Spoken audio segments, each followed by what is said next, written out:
जय हिंद। आप सबका स्वागत है हमारे YouTube चैनल SFZ ऑफिशियल पे। आज हम लोग जानेंगे राष्ट्रपति का चुनाव कैसे होता है, राष्ट्रपति के चुनाव में कौन कौन भाग लेते हैं, क्या होता है इलेक्टोरल कॉलेज, साथ ही क्या होता है सिंगल अनुपात पद्धति, और राष्ट्रपति के चुनाव में सबसे कठिन योग्यता क्या होती है उसके बारे में जानेंगे। जब हम लोग का देश यानी भारत जब आज़ाद हुआ था, जब भारत आज़ाद हुआ, आज़ाद होने के बाद उसके पास क्या था कि वो डेमोक्रेटिक बने या रिपब्लिक बने। जब रिपब्लिक कब बनेगा? गणराज्य। रिपब्लिक का हिंदी गणराज्य। गणराज्य कब कहलाएगा? जब राष्ट्र का अध्यक्ष कौन होता है? राष्ट्रपति होता है। राष्ट्र का अध्यक्ष कौन होता है? राष्ट्रपति होता है। और पूरे राष्ट्र मीन्स पूरे देश का प्रथम नागरिक कौन होगा? राष्ट्रपति होगा। साथ ही जब डेमोक्रेसी की बात करते हैं, लोकतंत्र की बात करते हैं, तो शासनाध्यक्ष का हेड मतलब राष्ट्र अध्यक्ष, पूरे देश का अगर अध्यक्ष कौन होगा? राष्ट्रपति होगा, जिसको एक होता है लेजिस्लेटिव, एक होता है एग्जीक्यूटिव, एक होता है जुडिशरी। अब एग्जीक्यूटिव में पावर सबसे ज़्यादा किसके पास आता है?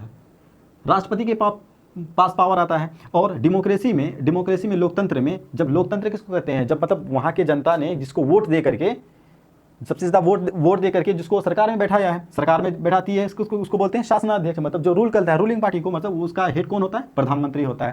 तो जब आप प्रियम्बल पढ़ेंगे ये दोनों वर्ड आपको मिलेगा। एक मिलेगा कौन? रिपब्लिक, और एक होता है डेमोक्रेटिक। लोकतंत्रात्मक गणराज्य है हम लोग। कौन क्या है? डेमोक्रेटिक रिपब्लिकन है। ठीक है।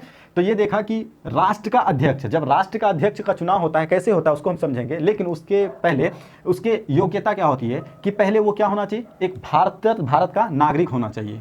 पहली योग्यता उसकी क्या है? भारत का नागरिक होना चाहिए। उसके बाद उसकी उम्र, उसकी एज जो होती है, उम्र सीमा उसकी होती है, मिनिमम कितना होना चाहिए? 35 साल का होना चाहिए उसकी एज। उसकी उम्र सीमा कितनी होनी चाहिए? 35 साल का होना चाहिए। 35 ईयर्स एज होना चाहिए उसका। उसके बाद वो पागल और दिवालिया नहीं होना चाहिए।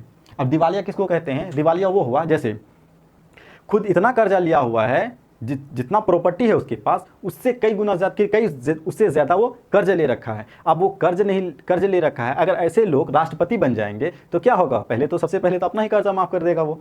तो इसीलिए जैसे नीरव मोदी, उन लोग नहीं लड़ सकते क्योंकि उसकी प्रॉपर्टी का दिवालिया हो चुका है। ठीक है। पागल या दिवालिया होना चाहिए। उसमें लोग लाभ का पद पे नहीं होना चाहिए वो, और लाभ का पद पे नहीं होना चाहिए। ये 1 नंबर, ये 2 नंबर, ये 3 नंबर पे कर सकते हैं, ये 4 नंबर पे कर सकते हैं आप। वो लाभ के पद पे नहीं होना चाहिए। साथ ही लाभ का पद किसको कहते हैं? लाभ का पद हुआ कि आप सरकार के किसी भी गवर्नमेंट जॉब में नहीं होना चाहिए। और वो कोई MP या MLA है, जब वो MP या MLA होता है तो वो लाभ का पद नहीं कहलाता है। क्यों नहीं कहलाता है? क्योंकि वो कहता है कि जनता के सेवक हैं हम लोग, तो इसलिए वो लाभ का पद नहीं है। और वो अगर गवर्नमेंट एक इवेंट टीचर भी हैं तो आपको टीचर से रिजाइन दे करके तब जा करके आपको करना पड़ेगा। तो आप देख लीजिए कि जब प्रस्तावक उसको होना चाहिए। प्रस्तावक उसको कहते हैं कि 50 लोगों ने लोकसभा या तो राज्यसभा से उसके नाम को, लोकसभा और राज्यसभा से उसके प्रस्तावक कहे कि ये 50 लोग अगर प्रस्तावक करते हैं कि ये मौखिक मोरल मतलब मुंह से कह देते हैं कि चलो ठीक है हम इसके साथ हैं, ये आदमी राष्ट्रपति के चुनाव में भाग ले सकता है। साथ में ही अनुमोदक होना चाहिए उसका कि 50 आदमी आप या तो लोकसभा से लेके आए और 50 आदमी शायद चाहे तो आप राज्यसभा से लेके आए। ये 50 आदमी आपको लिखित कहे कि हाँ 50 हम लोग कह रहे हैं कि ये पर्सन अब राष्ट्रपति के चुनाव में भाग ले सकता है। तो मतलब उसको 100 MP से, मेंबर ऑफ पार्लियामेंट से उसकी अच्छी पकड़ होनी चाहिए, ताकि 50 आदमी अनुमोदक बने और 50 आदमी क्या बने उसका? अनुमोदक, और 50 आदमी प्रस्तावक बने। ये सबसे बड़ी कठिन जब 100 MP जिसके जो अनुमोदक, तो 100 MP कह रहा है कि 50 MP कह रहा है कि चलो ये बनना चाहिए, और 50 MP कह रहे हैं कि ये लिखित में दे रहे हैं कि हाँ ये यही बनना चाहिए। तो ये लोग सबसे कठिन प्रक्रिया यही हो जाती है कि जो 100 MP कह रहा है तो मतलब वो बहुत बड़ा ही पॉलिटिशियन रहा होगा। जैसे आप द्रौपदी मुर्मू जी को देख लीजिए, यशवंत सिन्हा जी को देख लीजिए। अभी हाल ही में जो 2022 में जो इलेक्शन हुआ था प्रेसिडेंट का, तो उसमें दोनों एक धुरंधर कभी हुआ करते थे, अपने बहुत बड़े पॉलिटिशियन भी रहे हैं वो दोनों, क्योंकि अपने राज्य के राज्यपाल भी रह चुकी हैं ये द्रौपदी मुर्मू। तो हम लोग समझते हैं कि देख लिया कि वो अपनी योग्यता क्या होती है, मिनिमम योग्यता उसकी क्या होनी चाहिए? वो भारत का नागरिक होना चाहिए, 35 साल उम्र होना चाहिए, वो पागल या दिवालिया नहीं होना चाहिए। उसके बाद लाभ के पद पे नहीं होना चाहिए, और प्रस्तावक उसके 50 होने चाहिए, और अनुमोदक भी उसके 50 होने चाहिए, यानी 100 MP उसको सपोर्ट करना चाहिए, तभी वो जाकर के इलेक्शन लड़ सकता है। सबसे कठिन योग्यता ये हो गई। उसके बाद जब हम लोग समझते हैं देश में अब भाग कौन कौन लेगा उसमें, एक होता है पूरे देश में पार्लियामेंट जो लोग इलेक्टेड हैं, राष्ट्र मतलब स्टेट पे मतलब राज्य पे, और जो देश में जो मतलब संसद में पार्लियामेंट में जो इलेक्टेड है वही भाग लेंगे। तो इसको पहले समझने के लिए हम लोग स्टेट में समझते हैं। स्टेट में क्या होता है, विधानमंडल होता है। विधानमंडल में एक होता है विधानसभा, एक होता है विधान परिषद। अगर हमारे देश में बात किया जाए तो 28 स्टेट हैं, 28 स्टेट हैं। और विधानमंडल की बात किया जाए, अभी कितने विधानमंडल हैं, 6 ऐसे स्टेट हैं जिसके पास विधानमंडल हैं। कौन कौन है, हमने इससे पहले वाले वीडियो पे बताया हुआ है आपको कौन कौन से, आप लोग जरूर कमेंट करके बताइएगा। तो अब ये तो भाग नहीं लेंगे क्योंकि ये हर स्टेट के पास विधानमंडल तो है नहीं, क्योंकि सिर्फ 6 ही के पास है, तो वो लोग भाग नहीं लेते हैं। किसके वोट में, एक प्रेसिडेंट के इलेक्शन के वोटिंग में भाग नहीं लेते हैं। तो हम लोग निकाल लेते हैं एमएलए का वोट। एक एमएलए का vote, member of legislative assembly का एक एमएलए का वोट कितना होगा उसके बारे में जान सकते हैं। जैसे हमको निकालना है, उसका फॉर्मूला होता है निकालने का। फॉर्मूला क्या है कि एमएलए का वोट मीन्स एक एमएलए का वोट जनसंख्या मतलब उस राज्य की जनसंख्या बटे उस राज्य में टोटल एमएलए की संख्या को गुना कर देते हैं 1/1000 से, तो निकल जाता है एक एमएलए का वोट। इसको समझिए, जैसे यूपी का एमएलए का बात करें अगर, तो एक एमएलए का वोट अगर यहाँ से निकालेंगे तो 22 करोड़ जनसंख्या, पहली बात 22 करोड़ जनसंख्या। और यूपी में कितने हैं अभी, 403 एमएलए सीट हैं। 403 को एमएलए सीट से भागा देंगे, उसके गुना करेंगे 1/1000 से, जब गुना करेंगे तब उसका निकलेगा 208। 208 क्या हुआ, एक एमएलए का वोट 208 हुआ। उसके बाद जब उसको हमको पूरे यूपी का एमएलए का वोट निकालना है तो उसको गुना करेंगे 403 से। जब इसको 403 से गुना करते हैं तो आता है 83,824। 83,824 आता है। जब यूपी पूरे यूपी मिला करके कितना एक वोट देगा, पूरे यूपी का रिप्रेजेंटेशन अगर भाग लेगा, पूरे यूपी के एमएलए 403 एमएलए जब भाग लेंगे प्रेसिडेंट के इलेक्शन में, राष्ट्रपति के इलेक्शन में, तो पूरे यूपी का वोट का वैल्यू कितना हुआ, 83,824। उसी तरह से जब बिहार की बात करेंगे, बिहार में एक एमएलए की वोट कैसे निकालेंगे, यहाँ पे एमएलए का फॉर्मूला आता है, एक एमएलए का वोट जनसंख्या बटे एमएलए गुना 1/1000। तो वहाँ से निकालेंगे एक एमएलए का वोट का वैल्यू निकलता है 334। जब 334 को 243, बिहार में कितने एमएलए हैं टोटल, बिहार विधानसभा में कितने एमएलए हैं, 243। जब 243 एमएलए जब इसमें भाग लेते हैं, जब उसको गुना करते हैं तो कितना निकल जाता है टोटल, 81,066। इसी तरह से सिक्किम का निकालेंगे। सिक्किम बहुत छोटा राज्य है, तो वहाँ का निकालेंगे 7, एक एमएलए का वोट का वैल्यू निकलता है 7, टोटल एमएलए वहाँ पे 32, टोटल कितना हुआ 224। इसी तरह से पूरे 28 स्टेट का निकालते हैं, तो पूरे 2800 स्टेट के टोटल एमएलए कितने होते हैं, 4033 एमएलए हैं टोटल। विधानमंडल पूरे 28 स्टेट के विधानमंडल में विधानसभा के टोटल एमएलए को टोटल कितने हुए, 4033। जब 4033 को जब मल्टीप्लाई करेंगे, 4033 एमएलए हुए टोटल, जब हर स्टेट का इस तरह से निकाल के जब जोड़ेंगे तो कितने हो जाएंगे टोटल एमएलए का वोट हो जाएगा 5,43,231। तो आप लोगों ने देखा कि स्टेट जो विधानमंडल होता है तो टोटल एमएलए कितने होते हैं, पूरे अगर भारत में बात किया जाएगा 2800 राज्य में, तो कितने एमएलए हैं, 4033। जब उनका वोट का वैल्यू 4033 के वोट का टोटल एमएलए का वोट का वैल्यू कितना है, 5,43,231। तो ये 5,43,231 ये सारे लोग अब क्या करेंगे, प्रेसिडेंट के इलेक्शन में भाग लेंगे। जब प्रेसिडेंट के इलेक्शन में भाग लेते हैं तो ये था स्टेट पे। अब हम लोग सेंटर को समझ लेते हैं। सेंटर में क्या है, देश को जब हम संसद मीन्स पार्लियामेंट, जब पार्लियामेंट की बात करते हैं तो वहां पे एक होता है लोकसभा, एक होता है राज्यसभा, एक होता है लोअर हाउस, एक होता है अपर हाउस। राज्यसभा, लोकसभा और ये है राज्यसभा। लोकसभा सीट 545 है टोटल, 545, और राज्यसभा सीट कितने हैं, 245। अब यहाँ पे हमने लिखा है 233 ही। क्यों लिखा 233 ही, क्योंकि यहाँ जो मनोहित जो होते हैं प्रेसिडेंट नॉमिनेट करते हैं कि चलो मतलब प्रेसिडेंट के इलेक्शन में 12 मनोहित सदस्य जो होते हैं, मनोहित सदस्य किसको कहते हैं, जो मतलब संस्कृति से, कल्चर से, कला से, मतलब खेल से जिन्होंने अच्छा किया हुआ है उसको राज्यसभा में बैठने की अनुमति कौन देता है, प्रेसिडेंट देता है। तो ऐसे हर एक जगह से चुन करके ला करके, मतलब कोई कल्चर से हो गया, कोई खेल से हो गया, कोई संस्कृति से हो गया, कोई इन्वायरमेंट से रिलेटेड, इन सबों को राष्ट्रपति क्या करते हैं, सेलेक्ट करके राज्यसभा में बैठा देते हैं। ये मनोहित सदस्य हैं। ये क्यों नहीं अब वोट भाग लेंगे राष्ट्रपति, क्योंकि ये जब भी वोट करेंगे, क्योंकि राष्ट्रपति ने इनको चुना है। जब राष्ट्रपति चुना है तो राष्ट्रपति के इलेक्शन में भाग लेना होगा, तो ये तो इसी को सपोर्ट करेंगे, तो इसलिए इसको नहीं लेते हैं। इसमें भी 2 एंग्लो इंडियन हुआ करते थे, अब नहीं है। अब ये अमेंडमेंट के तहत 2021 में 2021 में एंग्लो इंडियन को अमेंडमेंट के तहत इसको हटा दिया गया है। अभी कितने हैं 543, 543 प्लस 233, ये टोटल कितने हो गए 776। संसद 4033 सारे स्टेट के इस संसद में 776 लोग भाग लेंगे वोट में। तो एक एमपी का वोट निकालने के लिए, एमपी का वोट कितना है, एमपी का वोट कैसे निकालेंगे, एक एमपी का टोटल एमएलए कितना है 4033। जब यहाँ पे करेंगे हम लोग 4033, उसके बाद टोटल एमपी कितना लिखा है 776 को जब डिवाइड करते हैं तो कितना आ जाता है 700 आ जाता है।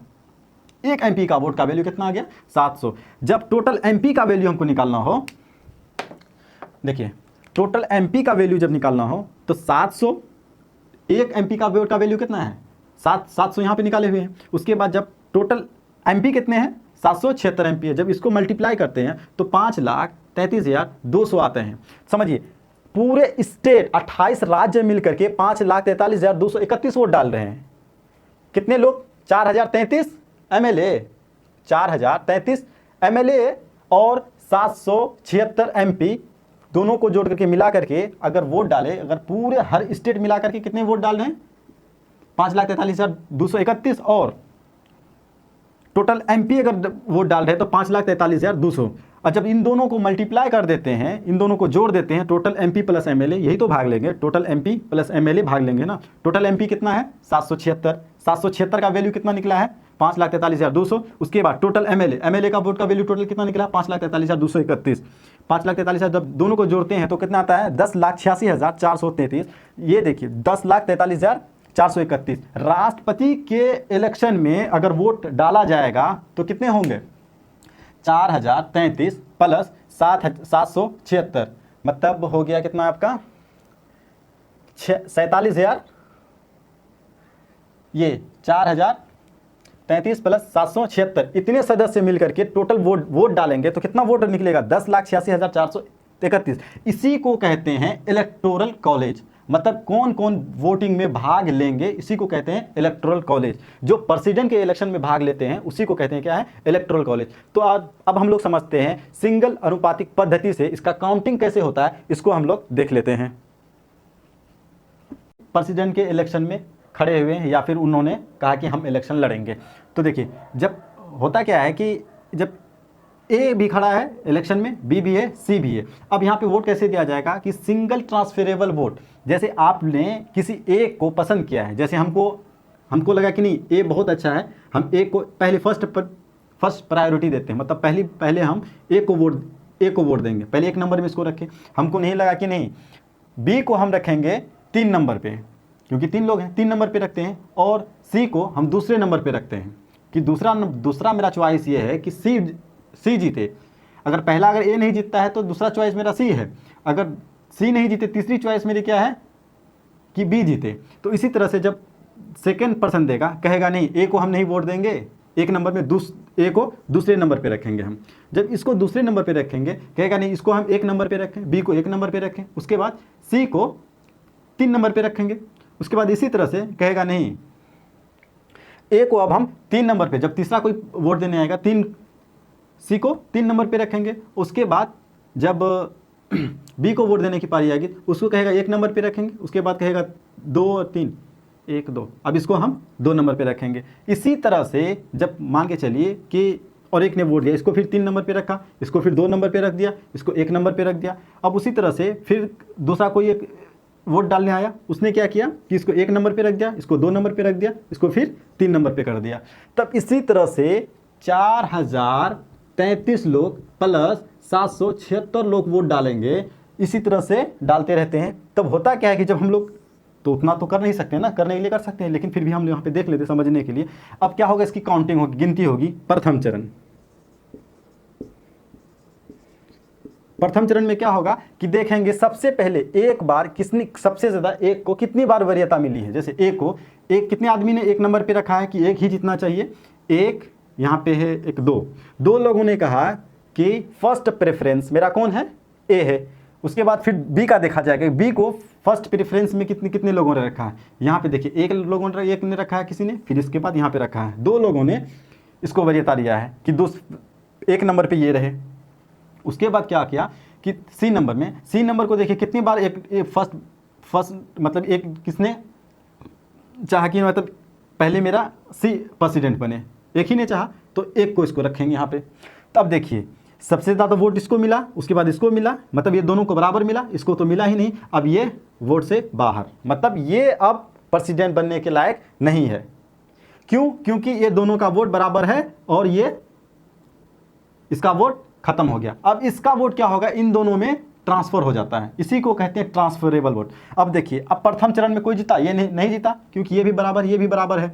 अब प्रथम चरण में क्या करते हैं कि इसको अब 2 नंबर में कितने लोगों ने रखा है, अब इसको देख लेते हैं 2 नंबर में कितने लोगों ने रखा है। इसको 2 नंबर में किसने रखा है, 1, मतलब यहाँ पे 1, ठीक है। उसके बाद देखिए बी को कितने लोगों ने 2 नंबर पे रखा है, 1, यहाँ पे 2 लोगों ने कहा कि अगर ए नहीं बनता है तो 2 लोगों ने कहा कि नहीं तो बी प्रेसिडेंट बनना चाहिए। तब यहाँ इस हिसाब से कौन जीत गया, ये जीत गया बी। तो इसी को कहते हैं सिंगल एकल पद्धति, सिंगल मतलब फर्स्ट प्रेफरेंस के हिसाब से जब चुनते हैं, सिंगल ट्रांसफरेबल, मतलब इसका वोट सब इसमें चले गया, सिंगल ट्रांसफरेबल वोट, इसी को कहते हैं सिंगल ट्रांसफरेबल वोट पद्धति। तो आप लोगों ने देखा कि कितने टोटल भाग लिए, 4033 प्लस 776 लोग इसी तरह से भाग लेंगे।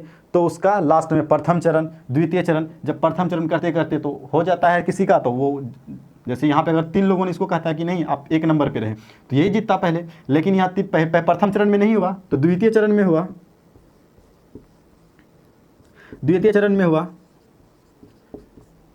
तो इस तरह से कर करके तब इन लोगों का इलेक्शन डायरेक्ट होता है। जब अगर प्रेजेंट में बात किया जाए कि द्रौपदी मुर्मू को लगभग 64% वोट मिला और यशवंत सिन्हा जी को कितना मिला है, बाकी रिमेनिंग 64 का 36%, लगभग 36% इनको मिला था वोट। तो द्रौपदी मुर्मू जी जीत गई। तो ये देखा आप लोगों का ये था कि मतलब एकल पद्धति क्या होता है और राष्ट्रपति के चुनाव में कौन कौन भाग लेते हैं, तो उसके बारे में हम लोग जाना। तो आज के वीडियो में यहीं तक, नेक्स्ट वीडियो में जब मिलेंगे तो किसी एक नए टॉपिक में बात करेंगे। तब तक के लिए जय हिंद।